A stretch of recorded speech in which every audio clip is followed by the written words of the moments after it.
kita akan masuk resesi dan awal tahun depan kita mungkin mengalami pergantian kekuasaan yang cost-nya besar sekali buat masyarakat kita. Kenapa saya sok tahu? Memang ekonomi sedang berhentikan.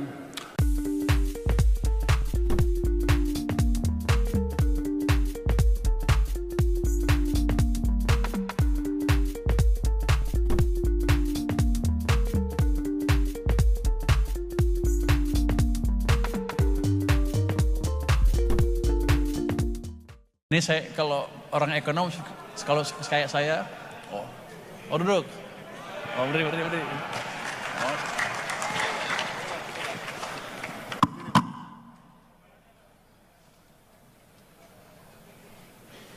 Izin berdiri. Ekonom tuh ngelihat ketika ekonomi melambat, saya juga nggak berapa tahu kenapa melambat, tapi saya lihat orang-orang turun ke jalan demo besar-besaran. Kita lihat apakah demo itu sebentar akan hilang atau tidak. Kita analisa kemungkinan besar nggak akan hilang kalau ekonominya nggak diperbaiki, dan mungkin kita akan masuk resesi dan awal tahun depan kita mungkin mengalami pergantian kekuasaan yang cost-nya besar sekali buat masyarakat kita. Kenapa saya sok tahu? Memang ekonomi sedang berhentikan. Kalau Anda lihat makroekonomis monetaris terkenal, pemenang Nobel Milton Friedman, dia bilang kalau Anda mau lihat kebijakan moneter longgar atau ketat, Anda jangan lihat dari bunga, tapi lihat dari laju pertumbuhan uang beredar, base money, M0 katanya. Dia mengambil kesimpulan itu dari pengalaman krisis di Amerika tahun 1930, dan habis itu dipelajarin oleh banyak orang, termasuk Ben Bernanke juga menyimpulkan hal yang sama. Jadi waktu itu katanya Amerika ekonominya hancur bukan karena kebijakannya cukup, kebijakan moneternya cukup, tapi kebijakannya salah. Walaupun bunga 0%, laju pertumbuhan uangnya negatif sehingga ekonominya hancur. Jadi kesimpulannya mereka adalah kalau Anda mau lihat kebijakan di perekonomian longgar atau ketat, saya nggak boleh bilang kebijakan moneter, soalnya terusan BI kali. Anda lihat dari pertumbuhan uang, bukan dari bunga. Karena saya pelajari itu, waktu itu kan saya sekolah di Amerika 95 sampai 2000, krisis 97-98 kan. Sehingga sebelum pulang saya pelajari apa sih penyebab krisis kita. Sama aja ternyata kita juga sama melakukan kesalahan yang sama. 97-98 bunga kita naik, kita pikirkan kebijakan ketat untuk menjaga nilai tukar. Tapi pada saat yang bersamaan Bank Sentral injek uang ke sistem besar-besaran. Akibatnya apa? Bunga tinggi, real sektor hancur, uang banyak, rupiah hancur. Jadi tahun 97-98 itu kita membiayai kehancuran ekonomi kita.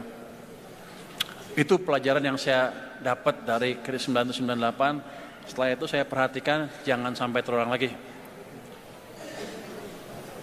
Sepertinya ilmunya gampang, tapi banyak di antara kita yang lupa.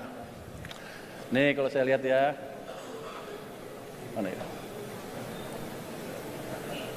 Tahun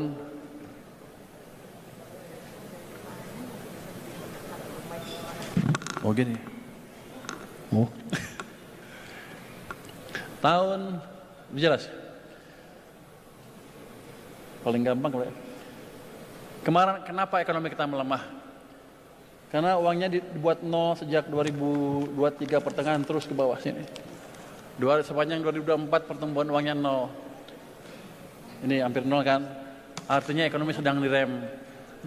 Dilonggarkan sedikit di sini, tapi bulan Mei, Juni, Juli, Agustus, September ditaruh di sini. Jadi ekonomi kita melemah. Jadi jadi hampir pasti, ini nggak dibetulin, kita udah krisis mati, terus akan hancur. Jadi langkah pertama saya adalah berusaha mengembalikan pertumbuhan uang perekonomian. Apa yang saya kerjakan? Saya lihat, pemerintah punya uang banyak, ada 425 triliun rupiah cash nganggur di bank sentral. Saya pindahkan 200 triliun ke bank komersial. Itu dampaknya apa? Menambah uang dari sini ke sana, tumbuh 13,5%. Akibatnya ekonomi mulai bergerak. Tapi di bulan berikutnya turun lagi ke 7,8%. Kalau nggak diinjak lagi uang, pasti ekonomi akan melambat lagi. Jadi setelah 200 triliun, saya tambah lagi ke ekonomi 76 triliun rupiah supaya ekonominya jalan lagi. Sepertinya ekonominya jalan lagi sekarang. Kan kalau Anda lihat kemana-mana mulai ramai kan. Yang penting Anda lihat di sini suku bunga deposito turun, interbank turun, suku bunga kredit mulai turun secara bertahap.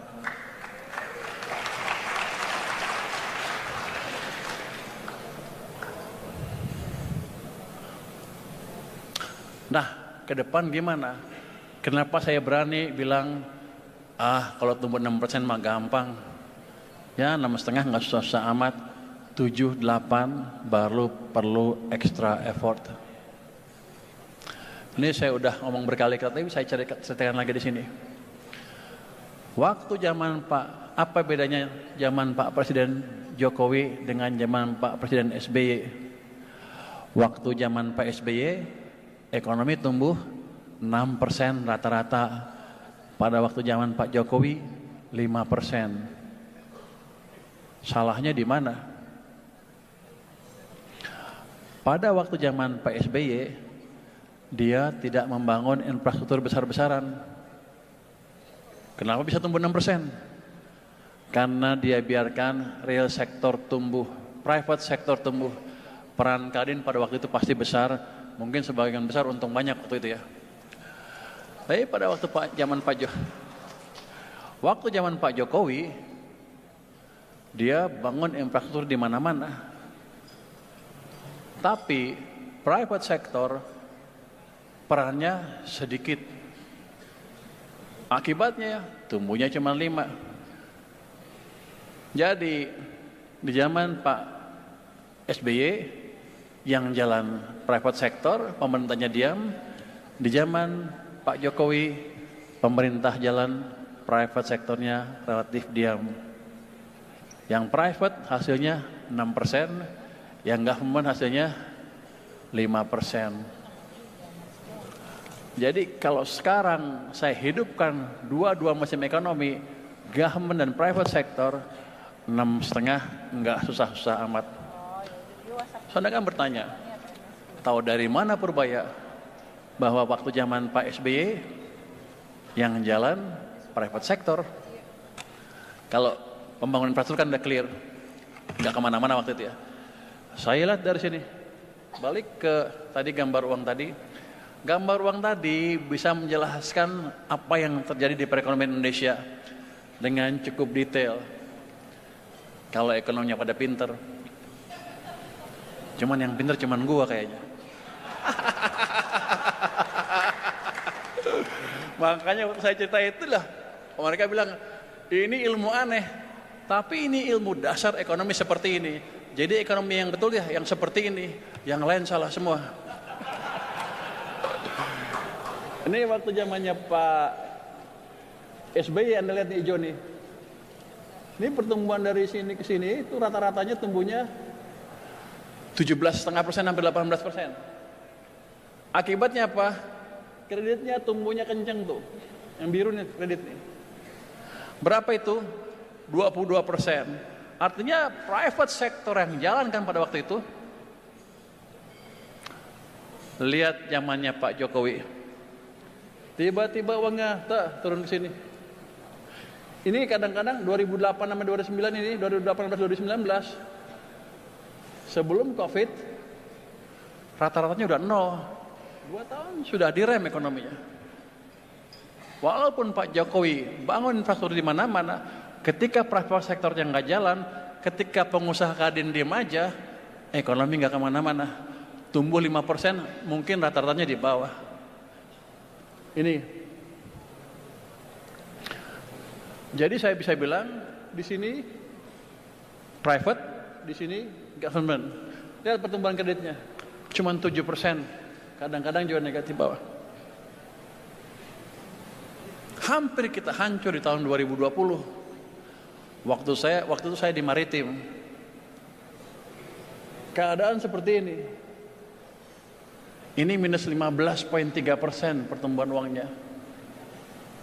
Jadi dengan keadaan COVID, fiskal dan moneternya mencekik ekonomi kita. Ini bisa balik, mulai ke sana. Tapi itu baliknya bukan kebetulan. Pak Presiden memerintahkan Bank Sentral untuk mengatur kebijakannya. Saya yang ngasih tahu. Gratis, nggak dibayar, nggak apa-apa lah. Saya dulu terkenal ekonom bayarnya 2M. Makasih mas katanya. Sekarang udah lumayan dibayar. Pak Prabowo bayarnya lebih gede rupanya. Ini sampai sini Bank Sentral masih negatif. Bank Sentral udah membantu tapi masih negatif. Ini dari sini ke sana, apa yang terjadi? Kita paksa Kementerian Keuangan memindahkan 300 triliun dari BI ke perekonomian, ke bank-bank komersial. Akibatnya MNO-nya tumbuh seperti ini, nggak lama kredit juga tumbuh kencang seperti ini. Jadi ini amat mempengaruhi pertumbuhan kredit dan pertumbuhan swasta sektor real. Waktu kemarin saya balikin uang itu 200 triliun, itu bukan langkah baru, pernah dilakukan di sini.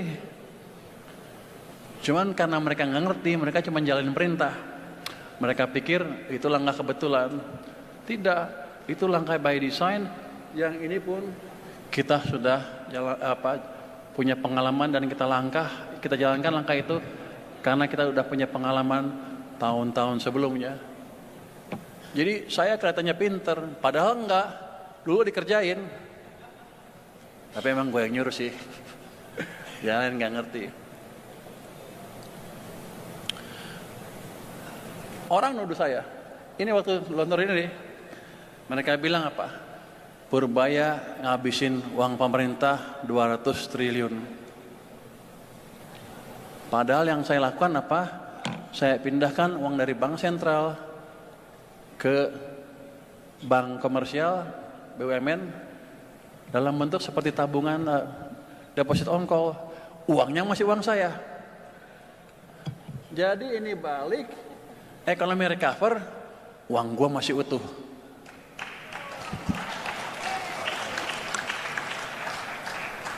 Pinter juga saya katanya.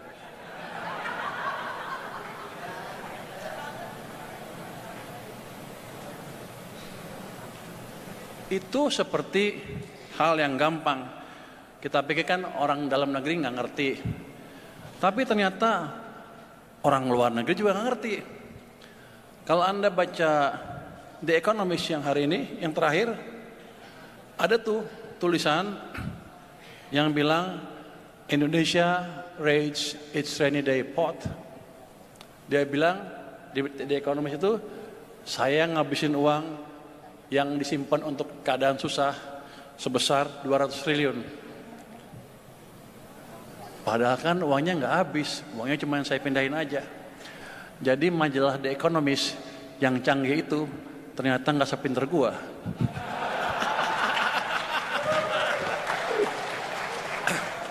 Jadi gini,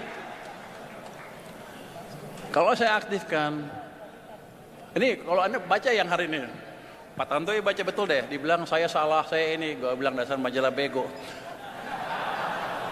Oh iya, ya dong, kan dia banyak ekonominya kan harusnya. Ternyata emang dugaan saya betul, dia nggak sepinter saya. Jadi, kalau saya hidupkan dua-duanya ekonomi, fiskal, moneter dengan ini mesinnya dua tumbuh, saya pikir 6 sampai 6,5 bisalah.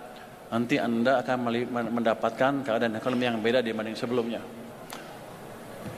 Tapi itu belum cukup kalau untuk menciptakan pertumbuhan ekonomi yang berkesinambungan. Iklim investasi kita masih berantakan, betul kan?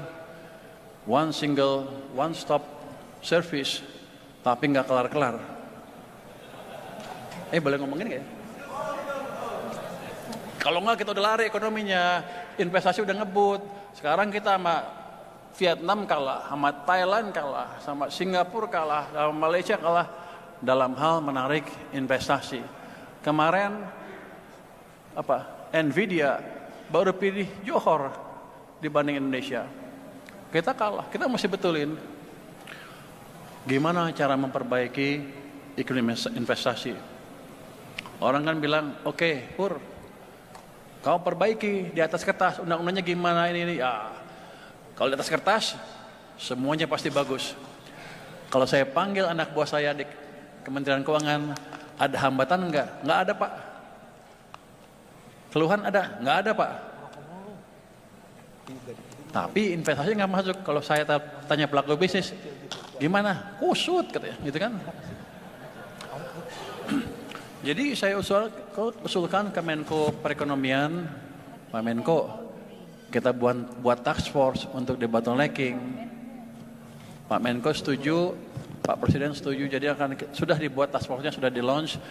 Ada 3 task force di situ, ada 3 pokja, 1, 2, dan 3. Yang penting yang kedua adalah pokja debottlenecking.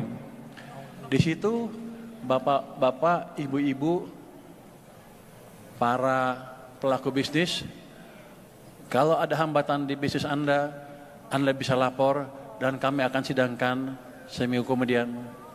Saya sudah memutuskan mengalokasikan waktu 1 hari penuh untuk memimpin sidang debottlenecking. Kenapa saya sok berani? Saya pernah punya pengalaman debottlenecking di Menko sebelumnya, di Menko Perekonomian, Maritim, dan Polhukam, 3 Menko. Saya wakil ketua tim debottlenecking sama Pak Yasona Lawli ketuanya. Kita dari 2016 sampai 2019 menyelesaikan 193 kasus investasi berhubungan dengan investasi sebesar 894 triliun rupiah.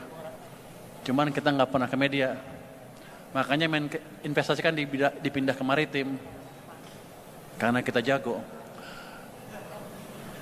Ke depan kita akan perbaiki itu sehingga nanti iklim bisnis akan kita perbaiki secara bertahap langsung dari lapangan. Nanti dari situ kita betulin peraturannya. Bukan dari peraturan ke lapangan, dari lapangan ini ke peraturan nanti. Jadi teman-teman nanti kalau ada masalah bisnis, lapor ke tempat saya. Nanti saya umumkan besok mungkin lapornya kemana. Nanti akan kita bereskan.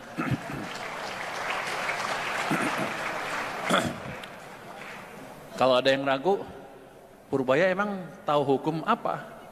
Emang dia bisa jadi hakim?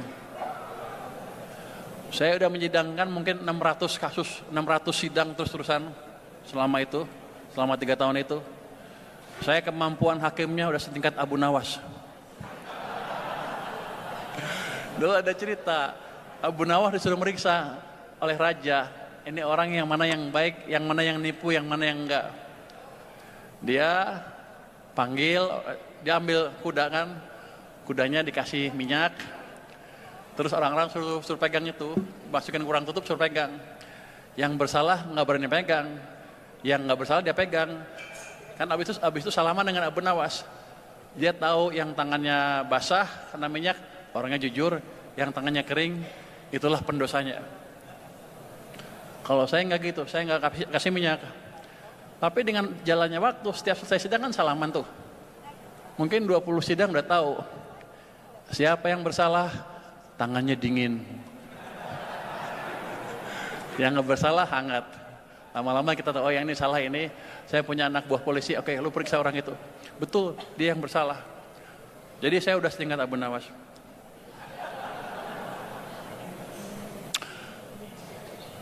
Iklim investasi, kalau kita perbaiki iklim investasi, apa otomatis para pengusaha domestik bisa berjaya? Enggak. Kalau kita tidak lindungi pasar domestik kita. Saya selalu bilang kan, kita nggak usah takut dengan global uncertainty. Kenapa? Setiap tahun selalu ada global uncertainty, nggak bisa kita kendalikan. Ngapain kita pusing-pusing? Kita fokus dengan domestic demand yang menyumbang ke ekonomi sekitar 90%. Kalau saya jaga domestic demand, maka ekonomi kita nggak akan apa-apa walaupun global hancur. Anda pasti bilang, Purbaya tukang tipu. Nggak, saya nggak nipu. Anda lihat tahun 2009, 2008, 2009, ketika ada global financial meltdown, negara sekeliling kita, Singapura, Malaysia, Thailand, Korea, Jepang, Eropa, Amerika, semua tumbuhnya negatif. Kita tumbuh berapa? 4,6%. Hanya kita, Cina, dan India yang tumbuh positif pada waktu itu. Kenapa? Karena kita perhatikan domestic demand. Caranya apa? Kalau 1998 bunga naik, 2008-2009 bunga diturunkan, 9798 IMF kebijakannya kencangkan ikat pinggang. Sekarang kita waktu itu ya ekspansi fiskal. Jadi selama kita jaga domestic demand, ekonomi kita bagus. Tapi kalau domestic demandnya dikuasai asing, buat apa? Yang untung ya pengusaha-pengusaha asing. Jadi langkah saya selanjutnya adalah apain? Saya jaga border kita dari barang-barang ilegal. Kalau kemarin kan ribut. Kemarin kan ada ribut-ribut apa? Thrifting.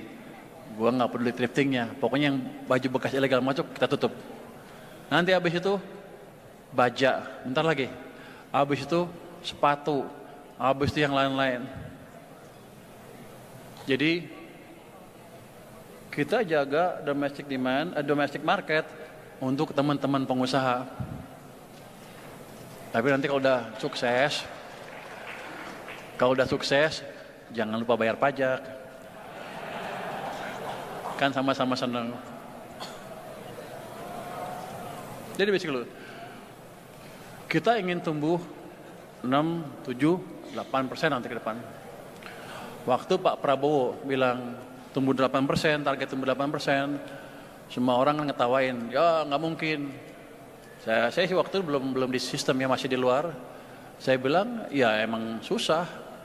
Tapi kalau kita mau jadi negara maju, kita harus tumbuh double digit selama 10 tahun lebih. 8% masih belum double digit, tapi itu satu awal langkah ke arah sana. 8 masih terlalu rendah malah. Jadi langkah awal itu 8%. 8. Jadi dengan langkah ini saya harapkan tahun depan kita bisa tumbuh 6, tahun depannya lebih cepat lagi. Harusnya 4 tahun, 5 tahun lagi udah kelihatan tuh 8%-nya bisa kecapai apa enggak. Seandainya nggak capai 8%, dapat 7 juga udah lumayan. Tapi saya pikir dengan tadi strategi fiskal moneter jalan, mesin pemerintah jalan, mesin swasta jalan, domestic market dijaga dengan betul, iklim investasi diperbaiki, harusnya 8 enggak susah-susah amat. Balik, orang bilang Purbaya ini omong besar. Kalau Anda lihat di pasar modal, itu kan banyak analis-analis kan. Itu orang-orang pinter. The fact bahwa stock market bisa naik dengan cepat, kelihatannya mereka percaya, kayaknya Purbaya serius nih.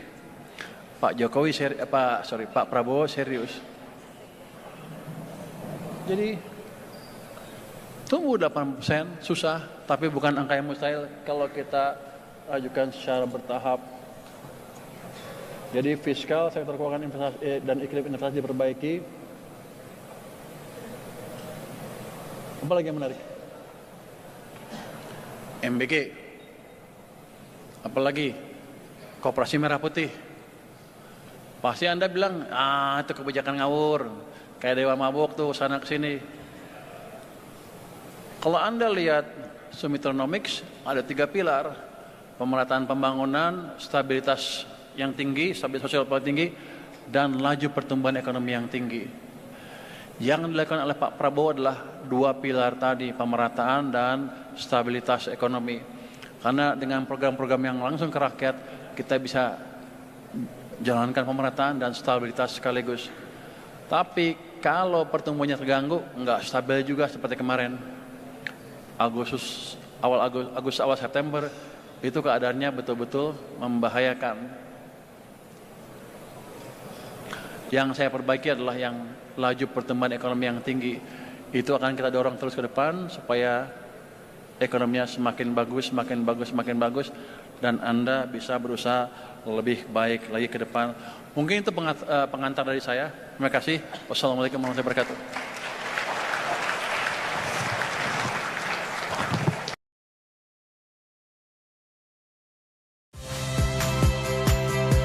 Saya Friska Clarissa. Saksikan program-program Kompas TV melalui siaran digital, pay TV, dan media streaming lainnya. Kompas TV, independen, terpercaya.